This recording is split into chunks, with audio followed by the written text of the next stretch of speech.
రాష్ట్రంలో పలువురు మంత్రులపై గత కొంతకాలంగా వరుసగా ఆరోపణలు వెలువెత్తుతున్నాయి. వారి చుట్టూ వివాదాలు ముసురుకుంటున్నాయి.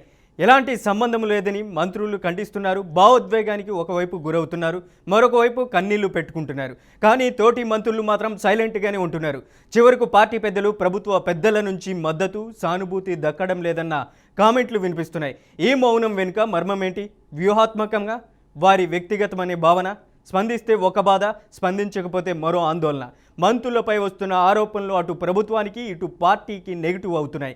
సోషల్ మీడియాలో ఒక చిన్న పోస్ట్ పెడితేనే పదుల సంఖ్యలో కేసులు పెట్టి జైలుకు పంపిన వారు ఇప్పుడు మీ మీద ఓ ఛానల్ అక్రమ సంబంధాలు అంటగడుతూ తప్పుడు కథనాలు రాస్తే ఆ ఛానల్ మీద కేసులు పెట్టి లీగల్ యాక్షన్ ఎందుకు తీసుకోవట్లేదు? ఎందుకంటే అవి వేయించింది స్వయంగా సీఎం అని అందరికీ తెలుసు కాబట్టి. స్వయంగా ఆ ఛానల్ ఓనర్ ఇంటికి సీఎం వెళ్తాడు. తిరుపతికి వెళ్ళినప్పుడు ఆయన గెస్ట్ హౌస్లోనే సీఎం బస చేస్తాడు. ఫంక్షన్లో ఆత్మీయంగా పలకరించుకుంటారు.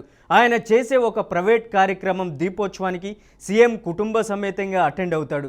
గతంలో రేవంత్ రెడ్డి, కొందరు మంత్రులు, కేటీఆర్ ఓ హీరోయిన్ అంటూ దిగజారుడు వ్యాఖ్యలు చేశారు. ఇప్పుడు మంత్రుల మీద తమ ఆస్థాన ఛానల్లో ప్రసారం అయినట్లు గతంలో ఏదైనా ఛానళ్లలో ఇదే తరహాలో వార్తలు వచ్చాయా? రాలేదు. ఎందుకంటే చేసిన ఆరోపణలో వాస్తవం లేదు కాబట్టి అంటూ తెలుగు రాష్ట్రాల్లో ప్రజలు, రాజకీయ విశ్లేషకులు సైతం గుసగుసలాడుకుంటున్నారని వార్తలు షికార్లు చేస్తున్నాయి.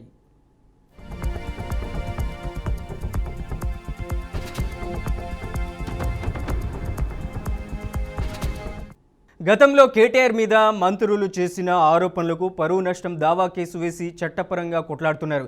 ఇదే తరహాలో మంత్రుల మీద వచ్చిన ఆరోపణల మీద పరువు నష్టం ఎందుకు వేయట్లేదు? క్షమాపణ అడుగుతున్నారే కానీ కనీసం ఒక్క కేసు కూడా పెట్టలేదు. గతంలో ఇదే తరహాలో ఐఏఎస్ స్మితా సబర్వాల్ మీద ఒక పత్రిక అభ్యంతరకరమైన అసభ్యకర వార్త రాసినందుకు అప్పుడు సీఎంగా ఉన్న కేసీఆర్ ఆగ్రహం వ్యక్తం చేసి అండగా నిలిచి ఆమె వేసిన కేసు, కోర్టు ఖర్చులు కూడా ప్రభుత్వమే భరిస్తుందని సీఎం కేసీఆర్ అప్పట్లో చెప్పుకొచ్చినటువంటి పరిస్థితి. బోడిగా శోభ అనే మహిళ ఎమ్మెల్యే మీద అనుచిత వ్యాఖ్యలు చేసిన 2 ఛానళ్లను తెలంగాణలో బ్యాన్ చేశారు. ఇప్పుడున్న సీఎం రేవంత్ రెడ్డి ఆ పని ఎందుకు చేయట్లేదు? ఎందుకంటే చేయించింది ఆయనే అని అందరికీ తెలుసు కాబట్టి. ఒకప్పుడు నాది కేటీఆర్, హరీష్ రావు స్థాయి కాదు, నేను వాళ్ళ మాటలకు రెస్పాండ్ కాను, మాట్లాడను, నాదంతా కేసీఆర్ రేంజ్ అంటూ ఓవర్ కాన్ఫిడెన్స్తో మాట్లాడే వెంకటరెడ్డికి జీవితం మీద పెద్దగా ఇంట్రెస్ట్ లేదు అంటూ ఇవాళ ఎందుకు మాట్లాడుతున్నారు? తప్పు చేయనప్పుడు వార్తా ఛానల్ పేరు తీయకుండా, మంత్రి హోదాలో ఉండి లీగల్ ఫైట్ చేయకుండా నాకు ఇంత విషయం ఇచ్చి చంపండి అంటూ ఎందుకు మాట్లాడుతున్నారు? ఒక ఆరోపణ చేసినప్పుడు భవిష్యత్తులో అదే మనకి తగిలితే బాధ ఎలా ఉంటుందనేది తెలిసి వచ్చి ఉంటుందని ప్రజలు విమర్శిస్తున్నారు.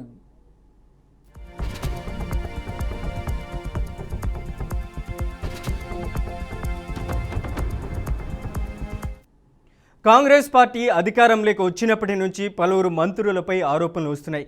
మంత్రుల మధ్య సమన్వయం లేదని, కొందరు మినిస్టర్లు అనైతిక కార్యకలాపాలకు పాల్పడుతున్నారంటూ సోషల్ మీడియాలో కామెంట్లు జోరుగానే సాగుతున్నాయి. ఆ మధ్య పొన్నం ప్రభాకర్పై, తాజాగా కోమటిరెడ్డి వెంకటరెడ్డిపై ఇలాంటి ఆరోపణలే వచ్చాయి. మంత్రి కోమటిరెడ్డి వెంకటరెడ్డి మీడియా ముందుకొచ్చి నా కొడుకు చనిపోయినప్పుడే సగం నేను చచ్చిపోయానంటూ కోమటిరెడ్డి వెంకటరెడ్డి బాధ వర్ణనాతీతం. నన్ను మానసికంగా ఇబ్బంది పెట్టాలనుకుంటే ఒకేసారి ఇంత విషమిచ్చి చంపేయండి అంటూ కోమటిరెడ్డి వెంకటరెడ్డి సంచలన వ్యాఖ్యలు చేశారు. మంత్రులు, మహిళా ఐఏఎస్ల మీద అభియోగాలు కరెక్ట్ కాదని ఆవేదన వెలిబుచ్చారు. తప్పుడు కథనాలను ఐఏఎస్, ఐపీఎస్, ఐఎఫ్ఎస్ ఆఫీసర్ల సంఘాలు ఖండించాయి. మంత్రి కోమటిరెడ్డికి తోటి మంత్రుల నుంచి, పార్టీ పెద్దల నుంచి మద్దతు కూడా లభించలేదు.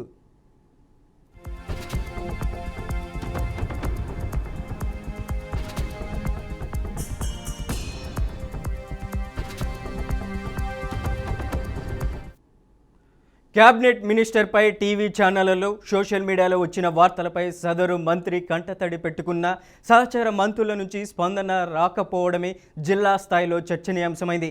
బాధలో ఉన్న మంత్రుల్ని పలకరించలేదు, వారిపై వచ్చిన ఆరోపణలను ఖండించలేదు, కనీసం స్టేట్మెంట్లు కూడా ఇవ్వలేదు అని పార్టీ క్యాడర్లో గుసగుసలాడుతున్నారు.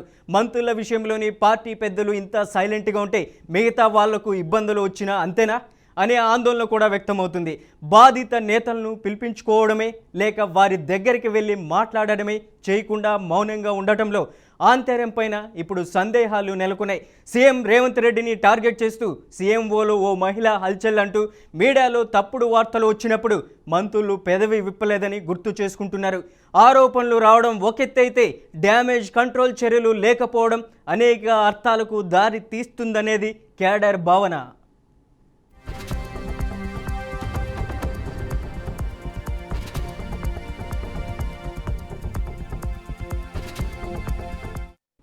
మంత్రులపై వచ్చే ఆరోపణలు వారి వ్యక్తిగతం అనే భావనతో పెద్దలు సైలెంట్గా ఉంటున్నారా?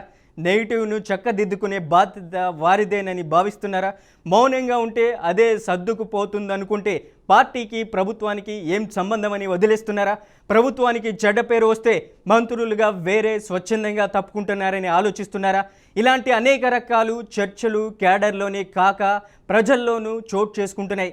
సమంత విషయంలో మంత్రి కొండా సురేఖ చేసిన వ్యాఖ్యలు వివాదాస్పదం కావడంతో ప్రభుత్వానికి సంబంధం లేదనే ధోరణే కొనసాగింది. లీగల్ మార్గాన్ని ఎంచుకున్నారు. చివరకు డిప్యూటీ సీఎం చొరవతో ఆమె బేషరతు క్షమాపణలు చెప్పి ఫుల్ స్టాప్ పెట్టారు. తాజాగా వివాదాల్లో చిక్కుకున్న మంత్రులకు ఎలాంటి ఫినిషింగ్ టచ్ వస్తుందనేది ఆసక్తికరంగా మారింది. గురించి పట్టించుకోవడం ఎప్పుడో బంద్ చేసిన నేను మొత్తం చెప్పని ఆయన అడిగేదానికి ఒకరు అడిగితే కదా సినిమా ఇండస్ట్రీ గురించి పట్టించుకోవడం బంద్ చేసిన. పుష్ప తర్వాత నేను కొత్త బెనిఫిట్ షోకు సినిమా టికెట్లకు పెంచమని నా దగ్గరికి రావద్దు అని వారం 10 రోజుల కింద కూడా ఏదో టీవీలో ఇచ్చిన.